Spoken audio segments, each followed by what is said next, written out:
Manila Broadcasting Company.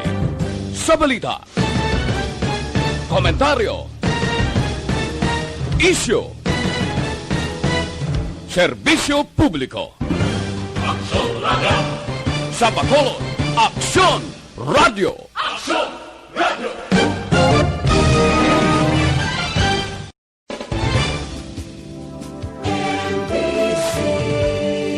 Manila Broadcasting Company. Sa balita, komentaryo, isyu, serbisyo publiko. Aksyon Radio! Sa Bacolod, Aksyon Radio! Aksyon Radio!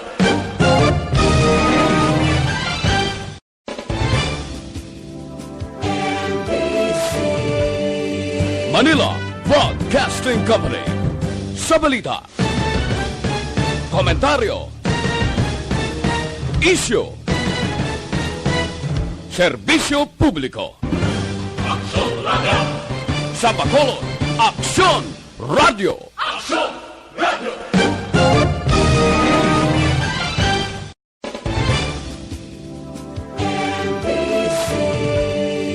Manila Broadcasting Company. Sa balita, komentaryo, isyu, serbisyo publiko. Aksyon Radio! Sa Bacolod, Aksyon Radio! Aksyon Radio!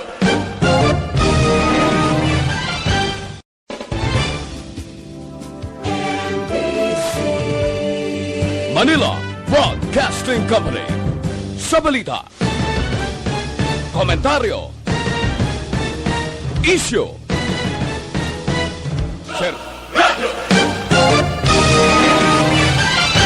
Action Radio Philippine Standard Time, alas 6:07. Ang oras ginadulong sa inyo sang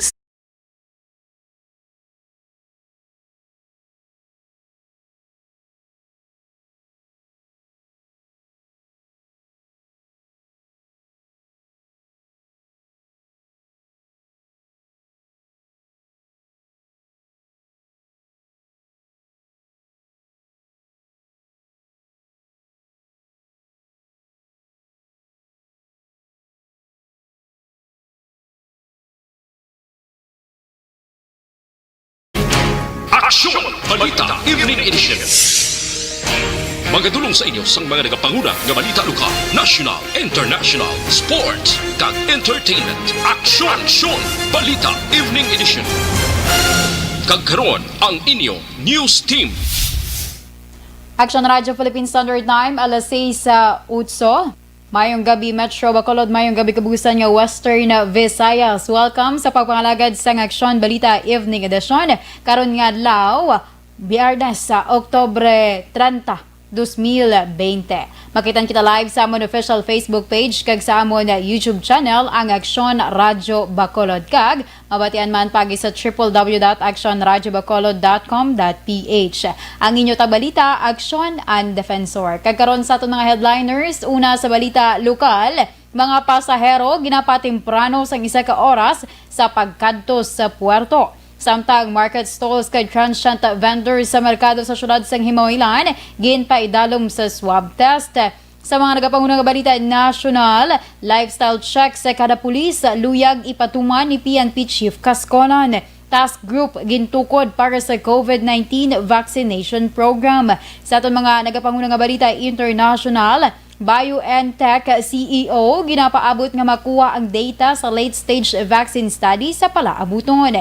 Kag sa ato naman balita sports, hampang sa PBA, postponed umpisa subong nga adlaw. Kag sa aton balita entertainment, fortune teller nga si Madam Auring nagtaliwan na.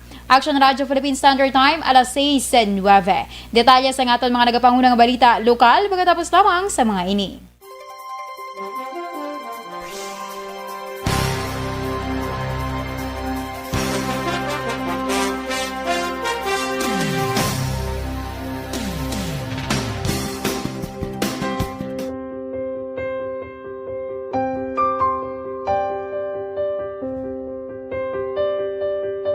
Sa mga students nga ng mga blessed bala nga may complete ang parents, may mga gadgets, tapos na ma-complete ang ilang nang arab lang mahatag ang gusto nila nang hindi na ako magsigi complain bali instead nga mag-complain bali pasalamatan na lang kay blessings na nang dudumonyo ang mga iban yung mga bata man nga mas need na pero kamo nang blessed kamo kami amo kamo na ang ginhatag sang ni God.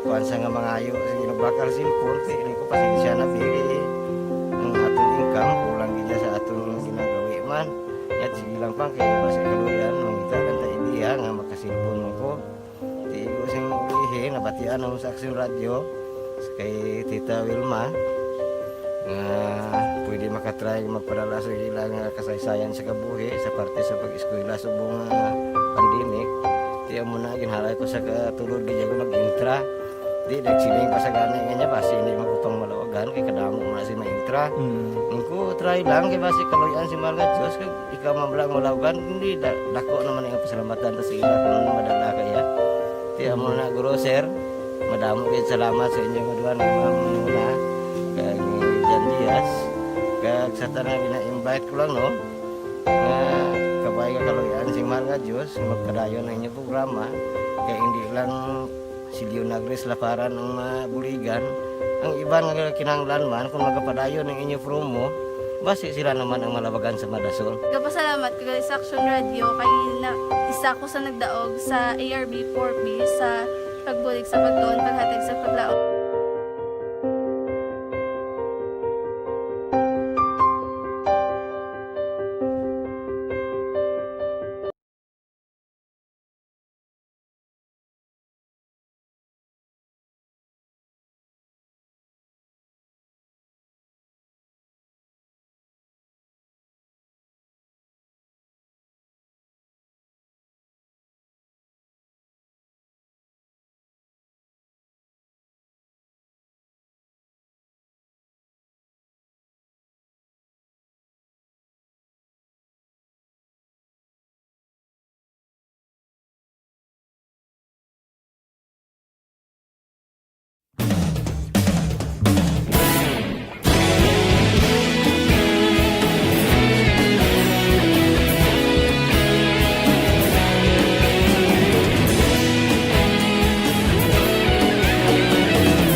Pamati ang namon ginasandigan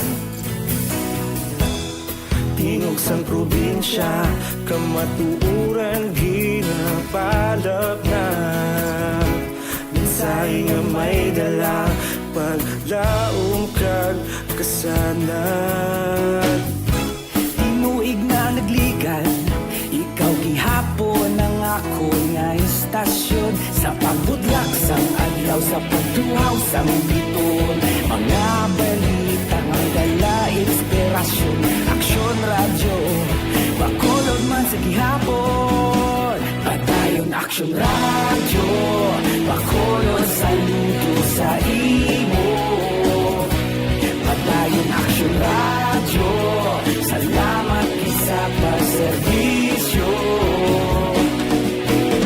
patas kag balanse matuod ng mensahe wala sang hinadampingan padayon Aksyon Radio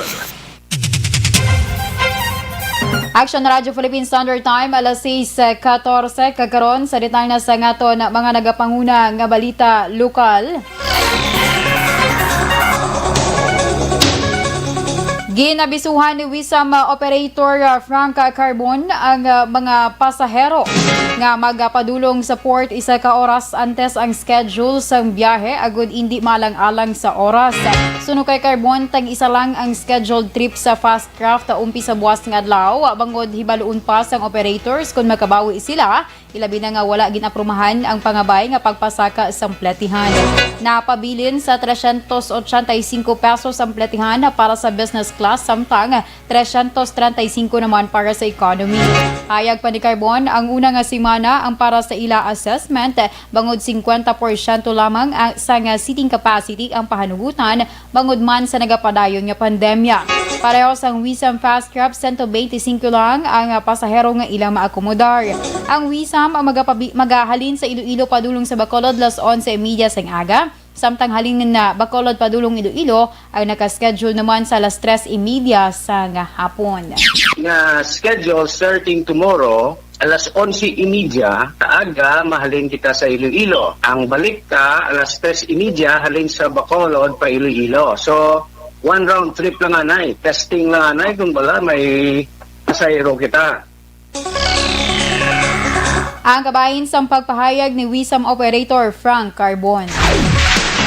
Sa dugang balita lokal, ginpaidalom sa swab testing subong adlaw ang tanan nga market stall kay transient vendor sa Ibamaylan City New Market. Suno kay Mayor Raymond Tungson, masobra sa 200 ka mga vendor ang ginswab nga ginpatigayon sa Barangay Karadjuan kag Barangay 4 Gymnasium kag nag-upisa alas 8 kaina sang aga. Dugang pa nitong son, ini ang nangin desisyon sa lokal nga panguluhan matapos nga 12 ka mga market personnel kag ila pamilya ang nagpositibo sa virus. Kalayag pa nitong son, preparado na ang ayuda nga ila ipanagtag sa mga vendor samtang naka-quarantine ang mga ini bangod kinahanglan nga ila hulaton ang resulta sa swab test antes makabalik sa pagbaligya. Nagpasalamat naman si Tungson sa mga frontliners sa pagbulig sa pagpatag sa mga vendors agud makigbahin sa siningatikang.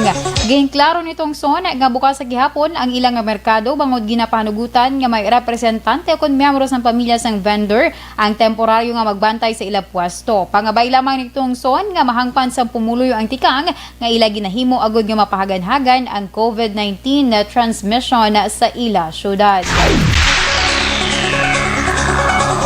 Sa iban pa nga balita lokal, arestado ang 3 ka mga lalaki matapos makuhaan sang armas luthang sa sitio Sombingco, Barangay Damsite sa Banwa sang Morsha.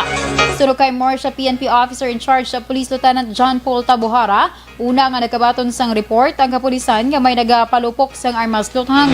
Sa pagresponde sang kapulisan, naaktuhan ang 3 ka lalaki nga may bitbit nga armas. Ang mga nadakpan gintilala nga sanday Aldigarde Gulmatico 59 anyos, Aldi Fernandez 33 anyos, pareho residente sang Hacienda Navalilia, Barangay Buena Vista, kag Clemente de los Santos 51 anyos sa Barangay Salvacion, tanan sa mga Banwa. Na-recover sa mga nadakpan ang 3 ka mga 357 revolver kag siyam ka mga wala nakalupok nga balas ang armas luthang. Sa investigasyon sang kapulisan ay baluan nga ang 3 ginaligar miyembro sang isa ka non-government organization apang gina-verify pa kung rehistrado ini nga grupo. Palayag pa ni Tabuhara, nagpadulong sa lugar ang 3 matapos magpangayo sang bulig ang utod sang isa sa ila bangod sa away sa duta. Ginpasakana sang kaso nga paglapas sa layi nga nagadumili sa paghupot sa illegal nga armas ang 3 ka mga nagkaladakpan kag nagapabilin karon nga priso sa custodial facility sang Morsha PNP. Aton nga pag-imbestigar ang grupo ini nila amo ng MNLS federalism pero amo na ang aton no nakuha nga impormasyon pero way man sila nag-apo nga grupo ini nila pag ini ginatan-aw pa naton kung rehistrado gula ini nga grupo kag kung connected ini siya no sa mga leftist group. Ang kabahin sa pagpahayag ni Morsha PNP Officer in Charge, Police Lieutenant John Paul Tabuhara. Nagbayluhanay sang hepe sa kapulisan ang 2 ka mga banwa sa probinsya sa Negros Occidental epektibo subong adlaw. Nagpungko bilang hepe sang Valladolid PNP si Police Captain Wilfredo Benuman Jr. Sa dinggin busla naman ni Benuman si Police Captain Josette Catonina nga sa karon amo naman ang nagpungko bilang hepe sa EB Magalona PNP. Suno kay Binoman, siya ay nagpangalagad bilang hepe sa EB Magalona sa kapin isa ka tuig. Nagpasalamat naman si Binoman sa kooperasyon kag bulig sa nga lokal nga panguluhan kag pumuluyo sa banwa. Ibaluan nga si Binoman ang sadto nagpositibo sa COVID-19. Sa ginpatigayon nga repeat test, ini ang negatibo na sa balatian kag natapos na ang quarantine sadtong Oktubre 27. Sa katapusan nga balita lokal, ging klaro ni Vice Mayor Elcid Familianan ang chairman sang IATF sa syudad sang Bacolod nga mayara na sang natumod nga mga benepisyaryo ang Iglesia ni Cristo nga amo ang natalana nga magabaton sang 3,000 ka mga food packs nga ilagin donar sa syudad sang Bacolod. Suno kay Familiaran, pila ka mga representante amo nga grupo o kunsang amo nga grupo ang nagupod sa kay Executive Assistant Butch Suligin para sa paglibot sa pila ka mga lugar sa Bacolod agod sa pagpatigayon sa nagakaigo nga evaluation. Dugang pa ning Familiaran, prioridad sang grupo nga hatagan sang food packs ang mga informal settlers nga lubos nagakinahanglan sang amo nga ayuda. Isa sang dipili sang Iglesia ni Cristo ang Bacolod City. And that may kuan ini sila may team nga nag-evaluate upod siya kay EA Butsuligin and that nag-decide sila kung sino ang mga barangays ang maka-avail sang food packs nila. Aksyon Balita Evening Edition. Ang kabahin sa pagpahayag ni Bacolod City Vice Mayor Elcida Familiaran. Action Radio Philippine Standard Time, alas 6:21. Sa aton mga ka-aksyon, pinaka-important.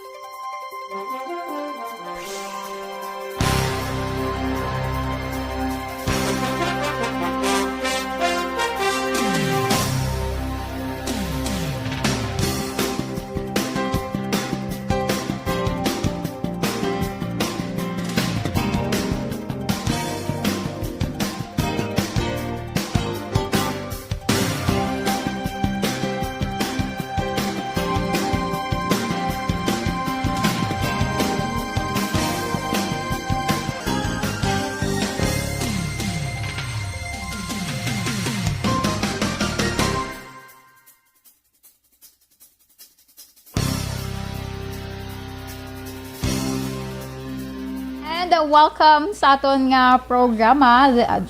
This is my life. Joke lang. Action Balita Evening Edition. Upod ninyo si Action and Defensor. Kag syempre sa mga ka-action naton nga naga-monitor na sa subong nga gabi. Thank you so much, Ged.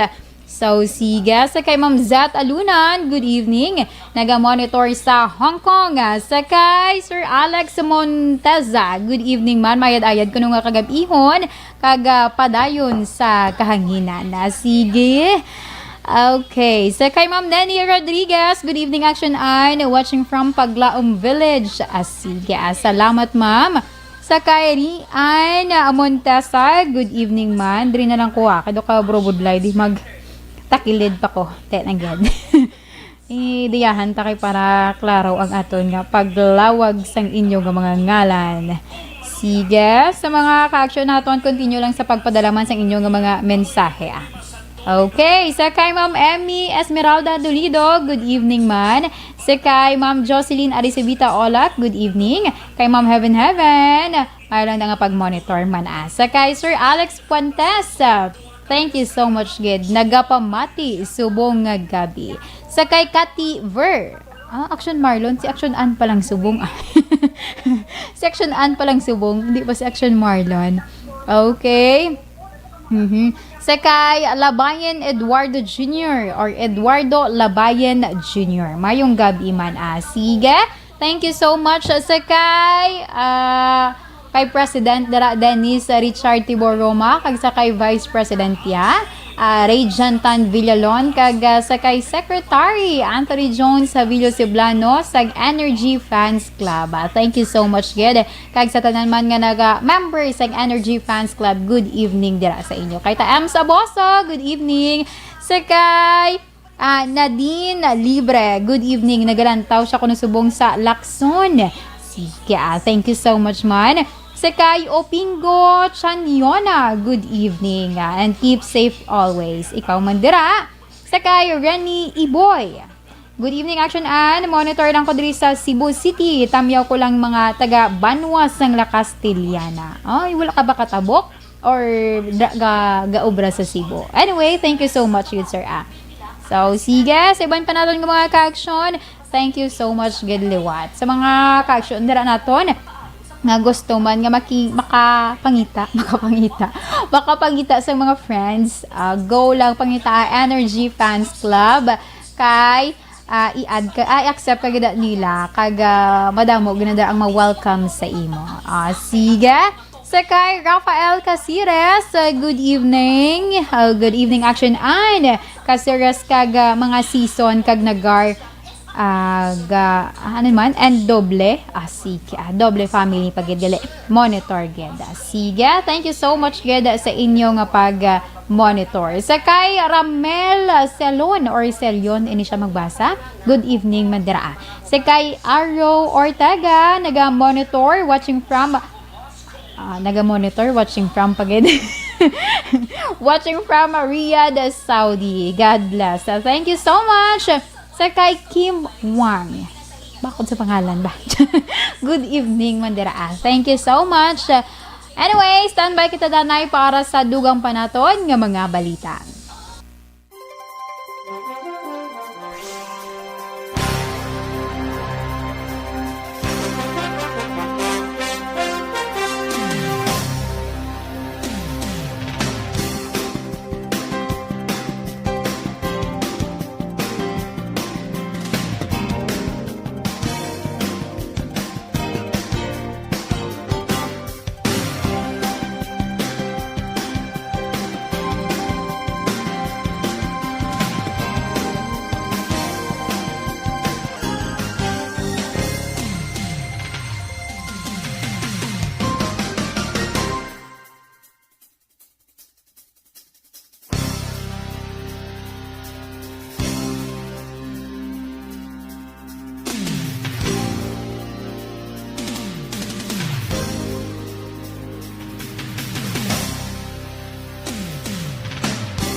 Edition. Action Radio Philippines Standard Time, alas 6:27, kakaroon sa detalya sang aton mga nagapanguna nga balita national. Luyag ni PNP Chief General Camilo Cascolan nga ipaidalam sa lifestyle check ang tanan nga pulis. Suno kay Cascolan ang Integrity Monitoring and Enforcement Group kay Internal Affairs Service amo ang manguna sa pagpatigayon sa lifestyle checks. Iningatigang may koneksyon sa mando ng Presidente Rodrigo Duterte nga imbestigahan sa korupsyon ang bilog nga gobyerno. Gininsister ni Cascolan nga dapat matapna ang korupsyon sa hanay sa PNP kag sinuman nga pulis nga involbado sa korupsyon ang dapat pasabton sang mas mabugat nga penalidad. Sa ibang pang balita, ginanunsyo sa Malacanang nga nagtukod na sang task group nga magatutok sa COVID-19 vaccination program. Sunod kay Presidential Spokesman Harry Roque, ang COVID-19 Immunization Program Management Structure nga ginapangunahan sa Department of Health ang ipaidalom sa National Task Force Against COVID-19. Dugang pa ni Roque, ang DOH ginmanduan para gilayon nga mag-convene sa task group ka COVID-19 Immunization Management nga magtukod sang sub-task groups kung kinahanglan. Palayag pa ni Roque, ang pagtukod sa task group amuang nga mapasiguro ang mga dinalagon kag efficient nga deployment sa COVID-19 vaccines sa target population. Ang gobyerno plano nga makahatag sang libre nga bakuna para sa 20 milyones ka Pinoy sa diin na prioridad nga mahatagan ang mga pigado, pulis kag soldado. Ginpahayag sa Malacanang nga wala sang pagbag-o sa desisyon sa National Interagency Task Force sa pagpaidalom sa Metro Manila kag anong pa kalugar sa General Community Quarantine para sa bulan sang Nobyembre. Inisapyak sa apelasyon sa pila ka local government units sukon LGUs nga pag-reconsider sa ilang quarantine status para sa masunod nga bulan. Sunod nga presidential spokesman Harry Roque, magluwas sa Metro Manila ang syudad sa Bacolod, Iloilo, Tacloban, kag Iligan. Sumungman ang mga probinsya sa Batangas kag Lanao del Sur ang ipaidalom sa GCQ umpisa Nobyembre 1 tubtob 30.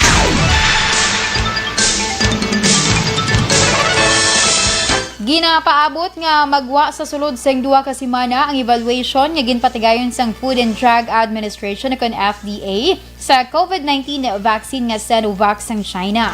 Suno sa kay FDA Director General Eric Domingo, dungan niya ginahimo sang Ethics Committee sang ahensya ang technical kag regulatory evaluation kay ginapaabot nga sa sulod sang 2 ka semana makapagwa naman sang desisyon. Ang aplikasyon para sa clinical trial sang Sinovac sa Pilipinas ang gin-clear na sang vaccine experts o kon vaccine expert panel sa pungsod kag sa karon gina-assess sang ethics board kag FDA. Aksyon Balita Evening Edition. Action Radio Philippine Standard Time alas 6:31. Detalye sa aton balita international sports kag entertainment pagkatapos lamang sa mga ini.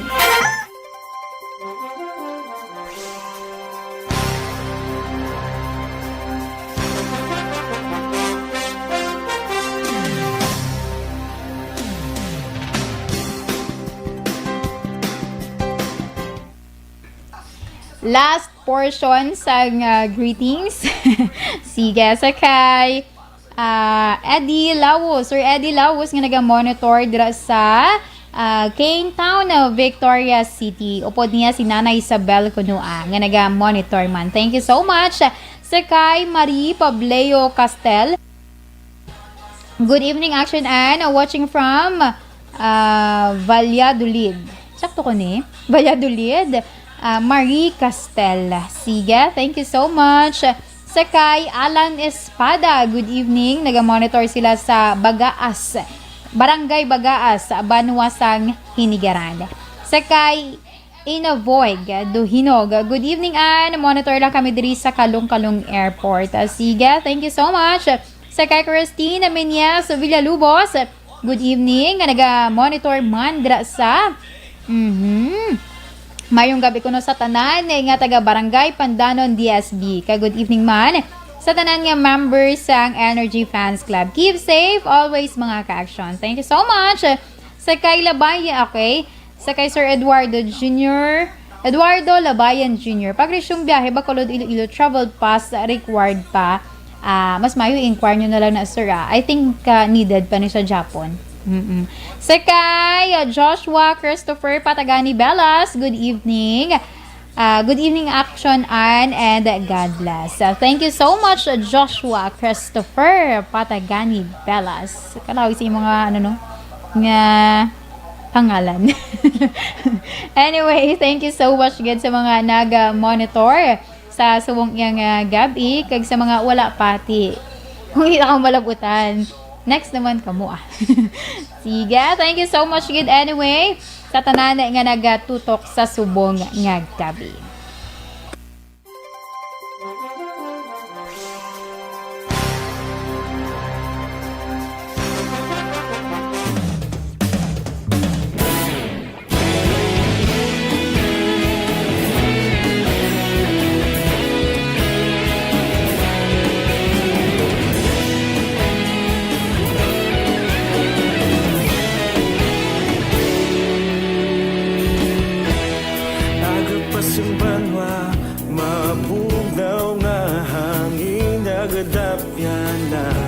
Ikaw nang ginapamati ang lamon ginasandigan. Tingog sang probinsya kamatuuran ginapalap na. Minsay nga may dala paglaom kag kasanat. Tinuig na nagligan ikaw gihapon ang ako nga istasyon sa pagbudlak sang adlaw sa pagtuhaw sa biton. Mga balita nga dala inspirasyon. Aksyon Radio Bacolod man sa gihapon padayon Action Radio, Bacolod saludo sa imo. Padayon Action Radio, salamat isa pa serbisyo. Patas kag balanse, matuod nga mensahe, wala sang hinadang pilihan. Padayon Action Radio.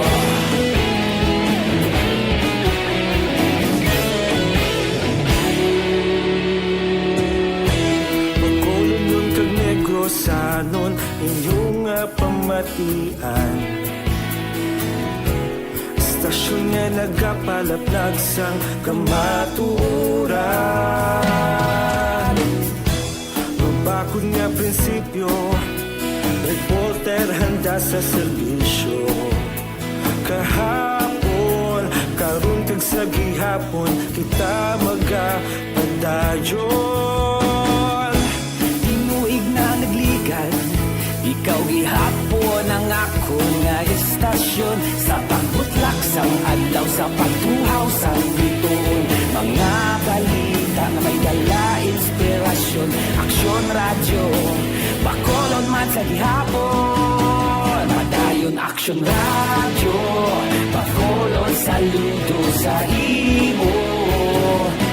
Padayon Aksyon Radio, salamat sa pagserbisyo. Patas kag balanse, matuod na mensahe, wala sang ginadampigan. Padayon Action Radio. Una sa balita, una sa aksyon, sa Bacolod Action Radio.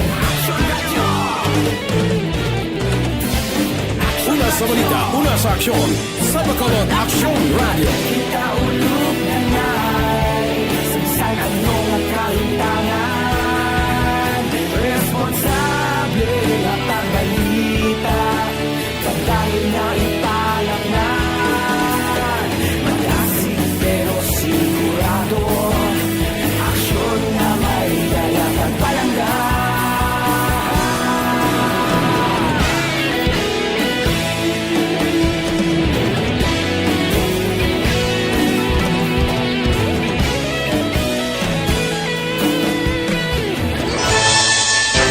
Action Radio Philippine Standard Time, alas 6:37 kakaron sa detalye sa aton balita international.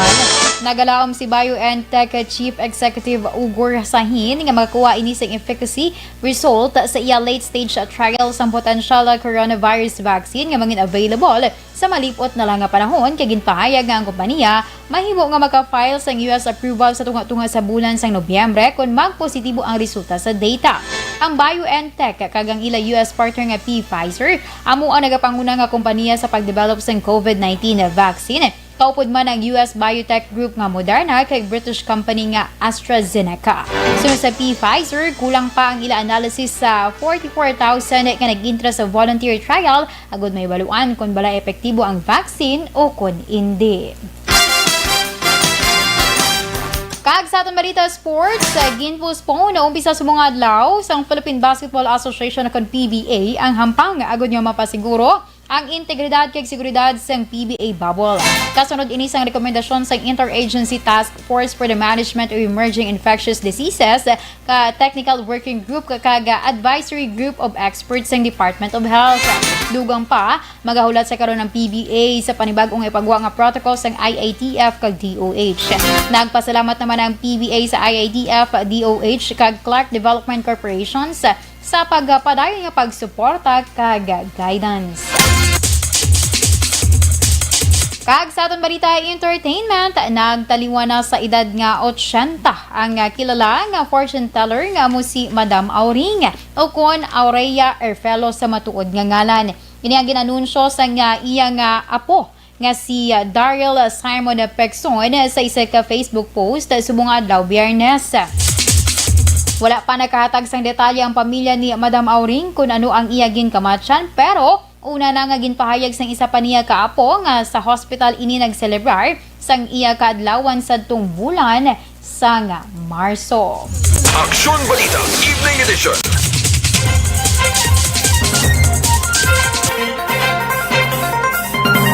Action Radio Philippine Standard Time, alas 6:39. Kag inyo gin pamatian ang kabugusan nga detalye sa ngaton mga natipon nga balita. Karon nga adlaw Biyernes, Oktubre 30, 2020. Sa liwat ang inyo tagbalita, Aksyon ang Defensor. Una sa balita, una sa Aksyon, sa Bacolod, Aksyon Radio. Aksyon Radio! Manila Broadcasting Company. Sa balita, komentaryo, issue, serbisyo publiko. Aksyon Radio! Sa Bacolod, Aksyon Radio! Aksyon!